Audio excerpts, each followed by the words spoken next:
રવિવારે દેશભરમાં મેડિકલ પ્રવેશ પરીક્ષા નીટ યુજીનું આયોજન કરવામાં આવ્યું છે। સુરત શહેરના 22 જેટલા નિર્ધારિત કેન્દ્ર પર કુલ 10,317 વિદ્યાર્થીઓ આ પરીક્ષા આપી રહ્યા છે।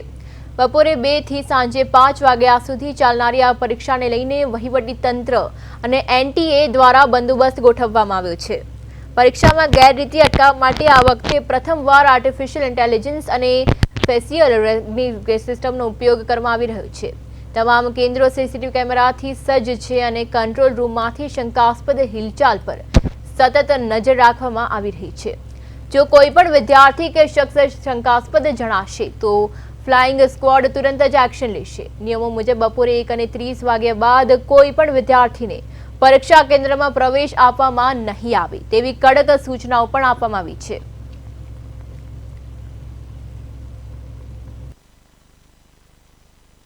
આવતી હોય છે પરીક્ષા ત્યારે રાજ્યભરમાં જે પ્રકારે આજે પરીક્ષા આપવામાં આવી રહ્યા છે અને અનેક જગ્યાઓ પરનું જે રીતે પરીક્ષાઓમાં કેન્દ્રો ઉપર જે રીતે સુરત શહેરની વાત કરીએ તો 22 કેન્દ્રો પરથી 10,317 જેટલા વિદ્યાર્થીઓ છે તે ભાવિ ડૉક્ટર બનવા માટેની આ પરીક્ષા છે તેમાં ભાગ લઈ રહ્યા છે।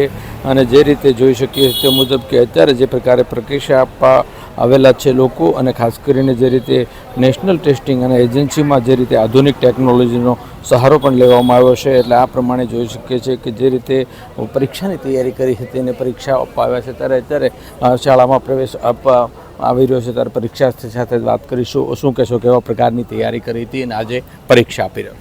हाँ, आज फाइनली नीट का एग्जामिनेशन आ गया। इसके लिए तो हमने 2 साल से तैयारी की है। बहुत कुछ सेक्रीफाइस भी करना पड़ा है, बहुत मेहनत भी करनी पड़ी है और फाइनली आ गया है। तो एक्साइटेड हो कि फाइनली जिसके लिए हमने इतना इंतज़ार किया है वो दिन आ गया है। कितना ये परीक्षा जो है टफ लगता है, क्या मानते हैं आप? एग्ज़ाम लास्ट ईयर का पेपर तो ऑब्वियसली टफ आया था, बट अगर हम अपनी फुल प्रिपरेशन करके जाते हैं, अपनी 100% देते हैं तो आई गेस वो हमारे लिए ईजी ही होगा।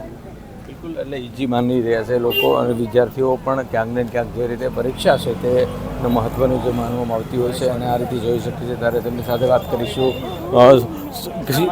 શું કહેશો?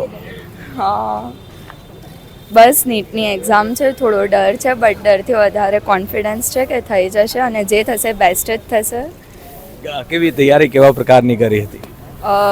એમ તો મારી મોસ્ટલી પ્રિપેરેશન બોજ સાઈડ હતી। હું આ વર્ષે જ બોજમાં અપિયર થઈ છું। મારું ડેડિકેશન બોજને વધારે હતું નીટ કરતાં, બટ સ્ટીલ મને કરવું હતું એટલે હું નીટનું એટેમ્પ્ટ આપું છું અને લાગે છે થઈ બી જશે। જે થશે એ બેસ્ટ જ થશે। બિલકુલ એટલે વિદ્યાર્થીઓમાં ક્યાંક ને ક્યાંક જે રીતે જે થશે તે બેસ્ટ થશે એટલે ઉત્સાહ છે તે અહીં જોવા મળી રહ્યો છે અને વિદ્યાર્થીઓ છે અત્યારે પરીક્ષા કેન્દ્રો પર આવી રહ્યા છે અને જે રીતે મહત્ત્વની જે પરીક્ષા છે તેમાં રાજ્યભરમાં જે રીતે પરીક્ષા યોજાનાર છે ત્યારે આ રીતે સુરત શહેરમાં જે રીતે 22 કેન્દ્રો પર 10,300 જેટલા જે વિદ્યાર્થીઓ છે તેઓ ડૉક્ટર બનવાની ઈચ્છા રાખતા હોય તેઓ અત્યારે પૂર્ણ તૈયારી સાથે પરીક્ષા આપવામાં આવી રહી છે। એટલે આશાવાદ અને ખાસ કરીને જે રીતે મહેનત કરી હતી અને ફેમિલીનો પણ ક્યાંક વિદ્યાર્થીઓને સપોર્ટ મળ્યો હતો અને એને જ કારણે આ પરીક્ષાઓ આપી રહી છે। કેમેરામેન અજય ખુમાણ સાથે અરવિંદ રાઠોડ, પ્રદેશ 24 ગુજરાતી, સુરત।